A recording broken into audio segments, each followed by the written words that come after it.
Welcome to another Life Seminars podcast with Allison Rees.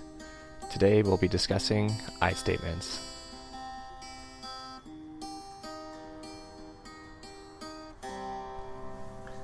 So a lot of people have been talking about I statements lately. Could you tell me why they are effective? Yeah, a lot of people talk about I statements, and it's kind of interesting for me. I've been teaching courses for over 20 years, and I statements, it simply means that you are avoiding you statements. So you statements are when we, label people, we blame them for our feelings, we make assumptions. You statements is kind of an aggressive way to talk, and I think we need to understand why the typical way of speaking is problematic. If we start a conversation with a you statement, chances of it going well are very, very slim because they put people on the defense. So, then what ends up happening is people get into conflict because of the defensiveness, and issues don't get resolved. So I statements are like a safety net.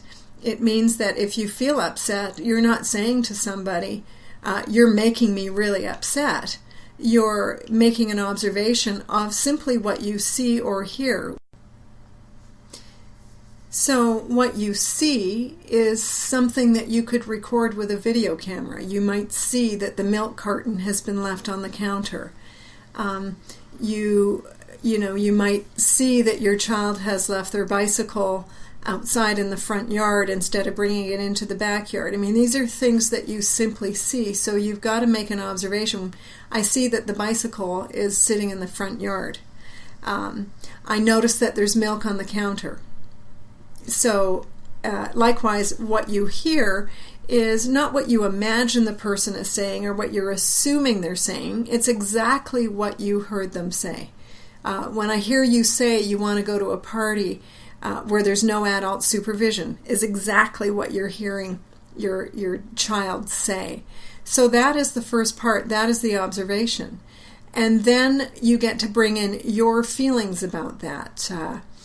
You might feel concerned when you hear about the party. You might feel annoyed when you see that there's milk left on the counter without being put back in the fridge.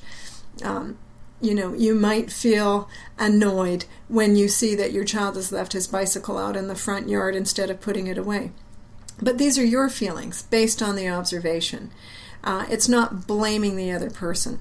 And every single feeling that we have points to a need. So this is where, when we use I statements, we actually get to bring some value into our parenting.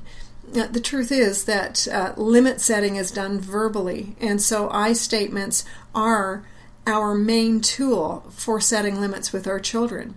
So when there's milk left on the counter, our need is to value our food and, to consider the money that we're spending on food. When a bicycle is left out front, it's important to us that we keep our things locked up or keep them safe or look after our things. That's bringing in a value. The need, our feelings point to a need or what's important to us.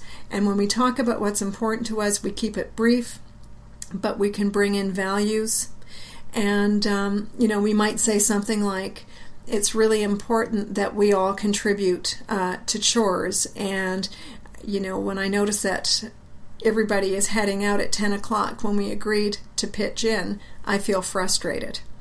So basically, I feel this way because of this, and I want, or I'm making a request, or would you be willing?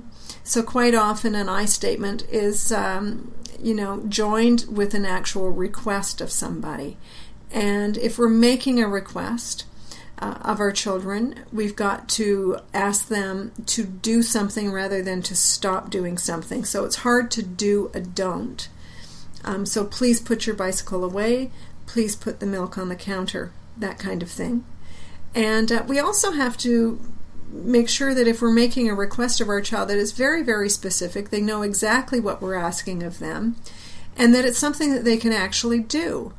And at the end of the day, when people say I statements don't work, what I think they believe is that it should be some kind of tool for parents to be able to control their children.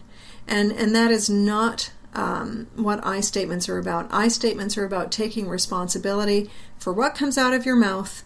And if you make a request and your child says no, then you've got to listen to what's going on for your child.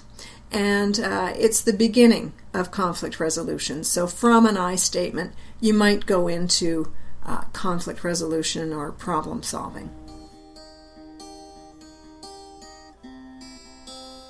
This has been another Life Seminars podcast.